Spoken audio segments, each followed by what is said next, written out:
The Marie Kondo craze has swept the nation with her new show on Netflix, Tidying Up with Marie Kondo. Her book, The Life-Changing Magic of Tidying Up, was a New York Times bestseller years ago, and now, of course, the sales have picked back up. And you have just seen everybody everywhere talking about purging and getting rid of all the things that don't spark joy. Since Marie Kondo's show came out right at the beginning of 2019, it kind of fell perfectly in line with people and their New Year's resolutions. And so everyone and their second cousin is just purging anything and everything that doesn't, quote, spark joy. Purging and becoming more minimalist is not a bad thing. Don't get me wrong. I am all for purging. I love a good purge. I actually purge now as a way of almost kind of being like a sense of therapy. It's almost like a sense of therapy for me. But here's the thing that I want to caution you. It's what you do with those things that don't spark joy that matters, and how you change your habits after purging that matters. Welcome to episode 130 of the Business with Purpose podcast. I am your host, Molly Stillman of Still Being Molly, and this show is all about bringing you the stories behind the brands, companies, small businesses, and entrepreneurs that are changing the world. Each week, I interview a unique person who is making a difference not only through their personal life, but also with their professional career. My goal with this show is to show you that no matter what you do for a living, you can make an impact right where you are. So this week is a solo episode because we have solo episodes every 10 episodes. And I wanted to just talk with you guys about the Marie Kondo trend because it's everywhere. And I have gotten a lot of questions from listeners on what do you do with all that stuff that doesn't spark joy? So that's what I'm going to talk to you about today. I hope this episode is helpful. I'm going to try to give you as many resources as I can, but just know that I am not an expert, but I did spend some time doing as much research for this episode as I could. But I'm only one human, and this is a ever-changing arena. And so I want to just do the best I can to equip you with the information and resources so that you can make the best decision possible. Okay, so we're just going to first talk a few basic statistics. Now, I always get the what are your sources? What are your sources? So most of my sources for these statistics come from the EPA, Greenpeace, articles found in the New York Times. There's an amazing organization that I've talked about on this podcast before called Fashion Revolution, and they have an entire team that does research. So my statistics are compiled from those sources. So first, more than 15 million tons of used textile waste is generated each year in the United States. The amount has doubled over the last 20 years. In 2014, over 16 million tons of textile waste was generated, according to the EPA. But of this amount, 2.62 million tons were recycled, 3.14 million tons were combusted for energy recovery, and 10.46 million tons were sent to the landfill. An average American throws away approximately 80 pounds of used clothing per person annually. The average American throws away 80 pounds of used clothing annually. 9/10 of all solid waste. So that it's including waste other than just textile waste. 9/10 in the United States does not get recycled. Now, landfills are among the biggest contributors to soil pollution. Roughly 80% of the items buried in landfills right now could have been recycled. Synthetic clothing, so that's clothing made up of materials basically other than like cotton, hemp, bamboo. So anything that's a polyester blend, things like that. Synthetic clothing can take hundreds of years to decompose. Another thing that you may not know, nearly 100% of textiles and clothing are recyclable in some way, shape, or form. However, 85% of used textiles still go to national landfills. And this is really interesting. If the average life of clothing was extended by just 3 months, so that shirt that you bought that one time at Forever 21 and you wore it to that thing and then it's just hung in your closet and you don't really wear it and then you decide to just get rid of it. Or maybe you bought a shirt back in the fall and you decide all of a sudden that you don't like it. If you extended the life of that shirt by just 3 months, it would reduce by 5 to 10% the carbon and water footprints, as well as waste generation. The recycling of 2 million tons of clothing per year can equate to taking 1 million cars off of U.S. streets. That's insane. Look, I want to just go ahead and say I'm not your typical tree hugging, like zero waste person. I do the best I can, but the more that I have begun to really dive into this issue of taking care of our planet and recycling and not being wasteful, it's not about being a, crazy like Greenpeace, I don't know, setting fire to things. I don't know. Do they set fire to things? I don't know. I don't know what I'm saying. But you get what I'm going for. The thing is that I'm not one of those people, but what I do care about is being a good steward of the planet that we have been given. As you guys know, I am a believer, and as a Christian, I feel a very strong calling to be a good steward of the thing that God has given us. And if God has given us this planet to take care of, then we need to be a good steward of those resources. And so if we have been given things in our lives, whether it is money or time or treasures or talents, whatever it is, I believe in being a good steward of those things. So if we're going to be a good steward of the things that we've been given, if we're going to be a good steward of our planet, we need to take care of it.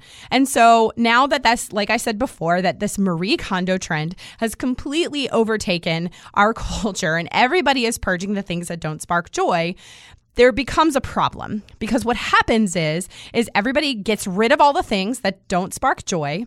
They throw them in a bag, and then they either put them in the trash or they take them to Goodwill. 90% of the time, that is what happens. I have seen countless articles, like so many that I can't even point out a particular one because there are so many, about how thrift stores and consignment shops are overflowing right now after the influx of items that people have donated because they've been watching Marie Kondo or reading her book.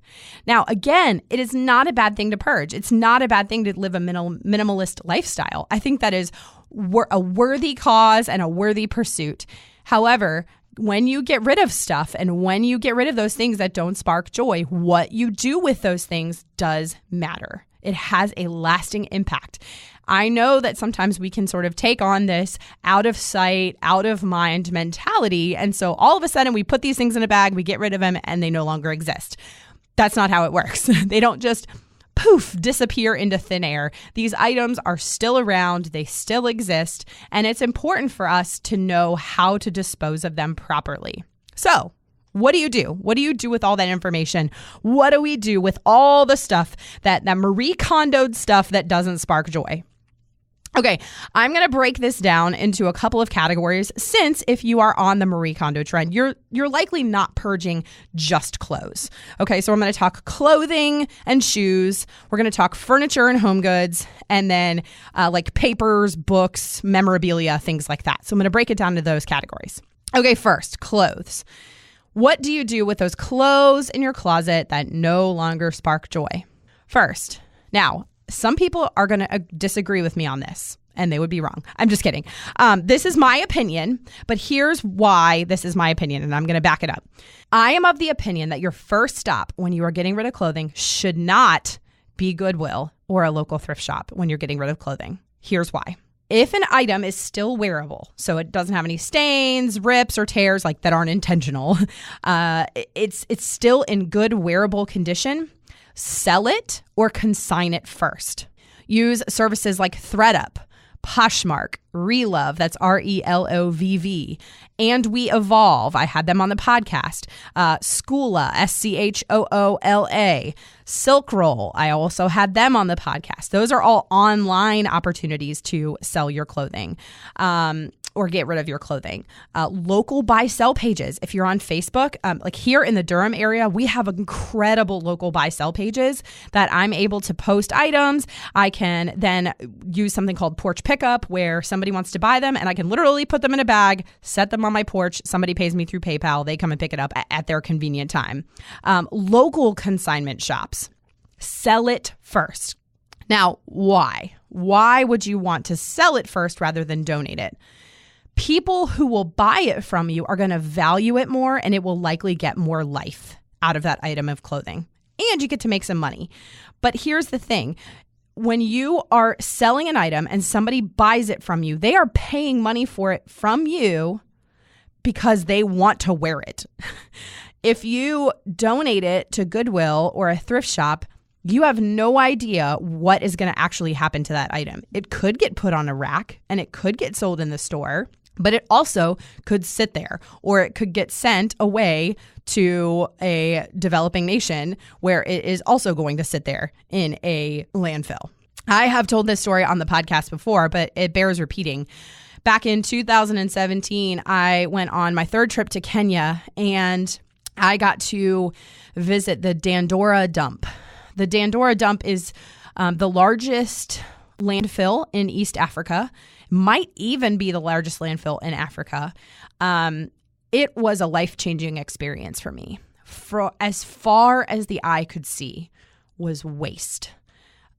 Everything from clothing to the little containers that you see like pills are in, to baby dolls, to shoes, to, I saw it all. And in that dump were hundreds, if not thousands of people scavenging through that dump to try and find things that they could then save and resell to make money. People earn a living by finding things inside of the dump. Now, obviously, that's not as much of an issue here in the United States as it is in developing nations, but it is a known fact that the majority of the clothing that we are, quote, donating here in the United States ends up just getting packaged up and sent off to third world nations. And what happens is then they become overwhelmed with our secondhand goods. That's a whole nother podcast for another day. But the thing is that I believe donating clothing is a good and righteous and important thing if done correctly. So we're going to talk about that in a second, but I am of the opinion that if you are getting rid of clothing and it is still wearable, sell it first. Sell it first, or try to sell it through some type of online platform or a local platform. Sell it, because it will get more life. The more that you can extend the life of an article of clothing, the better. Now, if you can't sell it and it is still in good condition and wearable, so say for some reason you can't sell it to any of the places I mentioned above, or even like a Plato's Closet or Clothes Mentor, anything like that, donate it to a specific organization that can use it. So for example, if it's workwear, see if there is a chapter of Dress for Success near you. Dress for Success helps to outfit women who are coming out of vulnerable situations, who need professional workwear for jobs or interviews, things like that. You can find a reputable local shelter or ministry that can actually use the items. There's some amazing ministries here in Central North Carolina that will create a list of items specifically that they need. But please don't just donate it to Goodwill because you think that that's what it's supposed to do. What you're supposed to do. So much of what is donated to Goodwill, just again, it ends up getting shipped to developing nations. So again, first, if you can, sell it. If you can't sell it, donate it to a specific organization. Donate it wisely. Now, ladies, for intimates that are still in good condition, you can actually donate them to stores like bra stores like Soma Intimates, or the online retailer Harper Wild will actually send you a label to send in your old bras once you purchase new bras from them. So there are quite a few stores like that will take well-loved but still wearable bras and underwear, things like that, and use them to either recycle them in some way, or even use them to bless some women who are at a shelter of some kind. So they're just great organizations like that. Another thing is stores like Madewell will actually accept old jeans. So you can take your jeans to Madewell, they'll recycle them there, and you can get a discount on the purchase of new jeans. And hey, Madewell actually has a new fair trade denim line. H&M also has textile recycling drops in their stores. Shoes, local running stores will often take old shoes for recycling. For my listeners here in Central North Carolina, Bull City Running has an amazing shoe recycling program. So just all you have to do sometimes is ask. Take that extra step to just ask. And last but not least, anything that can't be sold or donated, please don't throw it in the trash. Please don't just throw it in a bag. Recycle it. Again, like I said earlier in the show, nearly 100% of textiles can be recycled in some way. Old shirts, turn them into a quilt. Like all those shirts from college or high school, turn them into a t-shirt quilt. Or, cut them up and use them as dish rags, or use them as napkins, or use them as car washing rags. Whatever it is, you can recycle it in some way, shape, or form. Many cities also now have a textile recycling program. So like a simple Google search with your city will find out if they have a textile recycling program. Or if your city doesn't, there might be one in a neighboring city. Here in Durham, we actually have a few drop centers for textile recycling. There's a few places you can just go and you can take your textiles to be recycled. And what happens is then they blend them up and then they turn them into new materials that can be then recycled and remade into new items. There are even some companies that you can order a bag or like have a bag sent and you can have your old textiles shipped to them to recycle.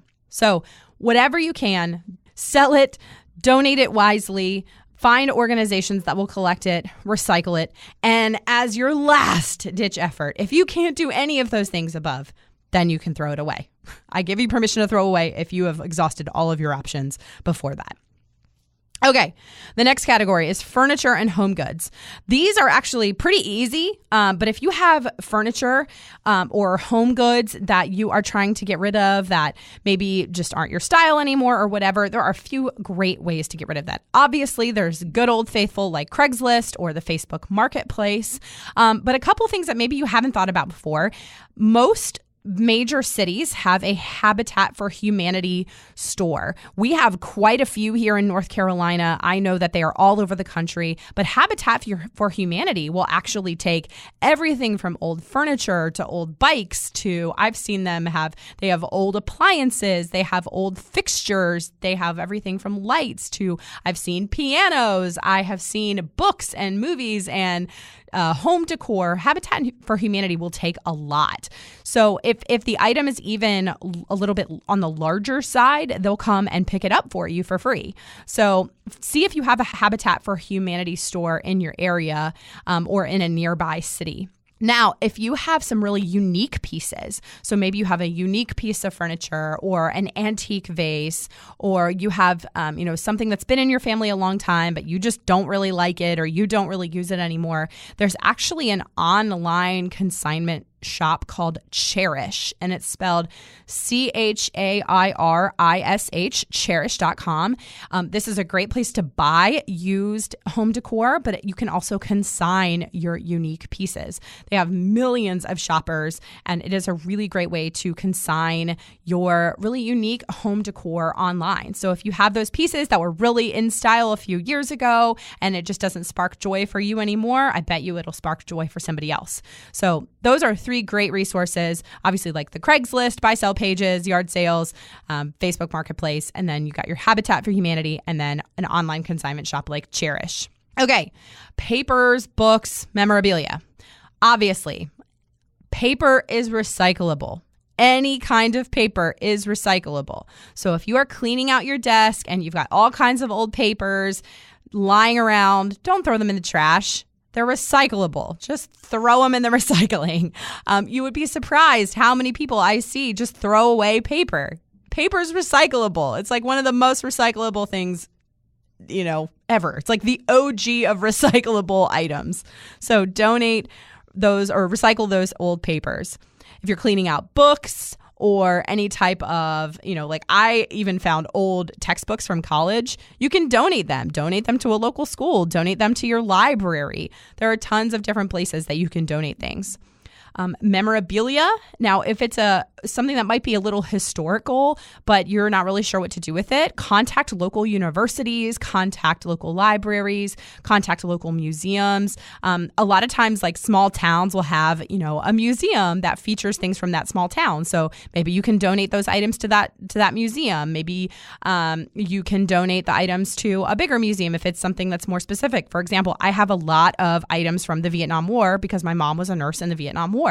So I've contacted some local museums that I think would like to display her items that I just don't necessarily really know what to do with, but I know they need to be preserved. There's also amazing places here in Durham, we've got a place called the Scrap Exchange, where my in-laws live in Western North Carolina. They have a place called the Resource Warehouse. There's lots of these different types of places around. So it might take a little Google search, but it's a place that'll collect kind of your random stuff.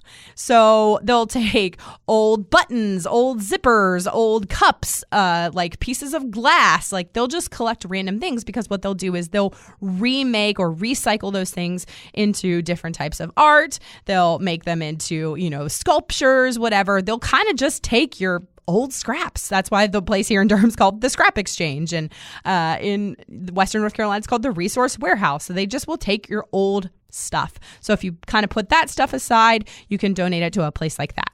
And lastly, when in doubt. So maybe you have exhausted all the options above, but you've got something that you really don't think is trash, and there's somebody can use it. Google it. I realize that this is sounding overly simplistic, but just Google it.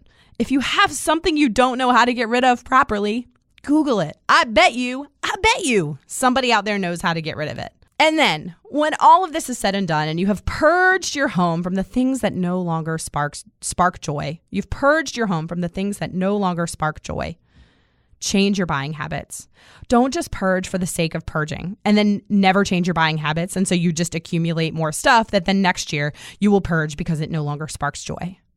When you go to buy something, ask yourself, am I going to actually like this thing next month? Am I going to like this thing a year from now? Am I going to like this thing 5 years from now? Think about it. This has completely changed the way that I purchase things, because now I will stop and I will ask myself, is this something I actually like?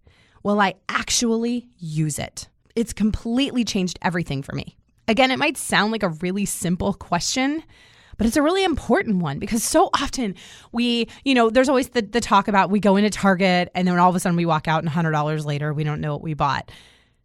It's those impulse purchases that can really begin to add up and cause clutter in our lives, both mental, spiritual, physical, emotional clutter. So by decluttering those things and being more intentional about the purchases that we are making going forward, that is what can really change what sparks joy in your life. As always, I will have resources on my blog, links to some of these things in the show notes, and I hope this episode was helpful. Please, please, please share this episode with a friend. If you know somebody who's going through the Marie Kondo thing, send this to them. I really want this to be an encouragement to you, just to be thoughtful in how you're purging things that don't spark joy. And again, I'm all about the Marie Kondo trend. I'm all about purging. I just want us to do it wisely so we can be good stewards of the things that we've been given and good stewards of our planet. As always, thank you so much for listening. If you are a regular listener of the show, thank you. Your support week in and week out means so much to me. And if you are a new listener, so if somebody sent this to you or this is the first time you're listening to the show, welcome. You have to visit the archives for past shows featuring incredible interviews with some of the world's most generous entrepreneurs, some solo episodes from yours truly. And I just hope that this podcast has become a resource of encouragement and information for you. So be sure to head on over to iTunes, Google Play, Spotify, Overcast, Stitcher, iHeartRadio, wherever you listen to podcasts, and make sure you are subscribed. Clicking that subscribe button helps to make sure that you never miss a new episode of the podcast. And if you would take a moment to leave a review of the show on iTunes, that would help me to know what you're liking and how this show is personally impacting you. As always, my executive producer husband is John Stillman, and the music this week is by Mark Killian of Third Wheel Media. Now, go do something good with purpose on purpose.